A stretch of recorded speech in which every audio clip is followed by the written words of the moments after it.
जय जगन्नाथ।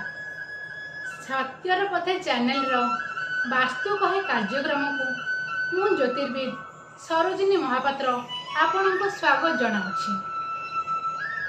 यही कार्यक्रम माध्यम आपण सह मो अनुभूति और अनुभव परिसर थिबा वास्तु ज्ञान आलोचना करी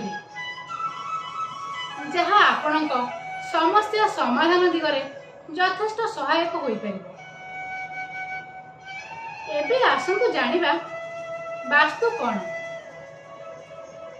गृह निर्माण योग्य अविच्छिन्न भूमि को वास्तु कहा जाए। यह गृहकर्ता को बाधा विघ्न और प्राकृतिक विपर्यय रक्षा करे। प्राचीन कालर मनीषी माने यही गृह निर्माण कला को वेद और विज्ञान सह संश्लिष्ट करी स्वतंत्र स्थापत्य वेदर रचना करथिले। एही स्थापत्य वेद बा वास्तुविद्या आमर प्राचीन शास्त्र विद्यमान मध्यरु अन्यतम। एहार वैधता उपरे संदेहर अवकाश नहीं। एही विद्यारे पंचमहाभूत आत्मा परमात्मा प्रारब्ध सह कर्मफल नवग्रह सब किछि रहिछि। एक वाक्य रे कहिबाकू गले यह एक स्वतंत्र जीवन शास्त्र। विडंबनार विषय यही कि जे आज कहीं वास्तुशास्त्र गभीरता को न मापी वास्तु प्रतिकार करुछंती।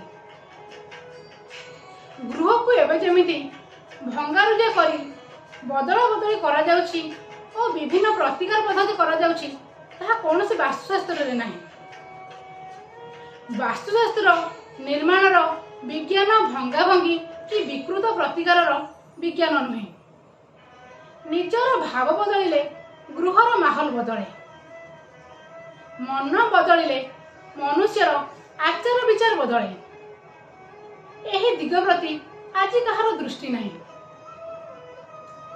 वास्तुशास्त्र द्वितीय उद्देश्य होउछि निजर आवास स्थान को उद्यापन करी सुख स्वाच्छंद्य कालतिपात करबा।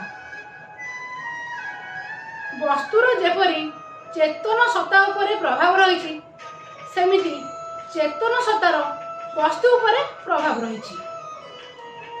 वास्तु अनुଯାयी गृह निर्माण सह सठिक गृह भाग और उपयुक्त वैदिक पद्धति अवलंबन कले गृह वैकुंठरे परिणत हुए।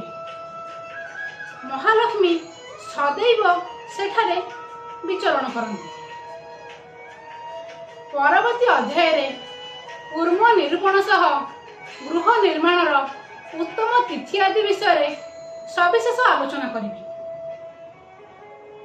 जदि ये वीडियो आपन को भल लगी तेबे चैनल को सब्सक्राइब करने सह लाइक और शेयर निश्चय करेंगे।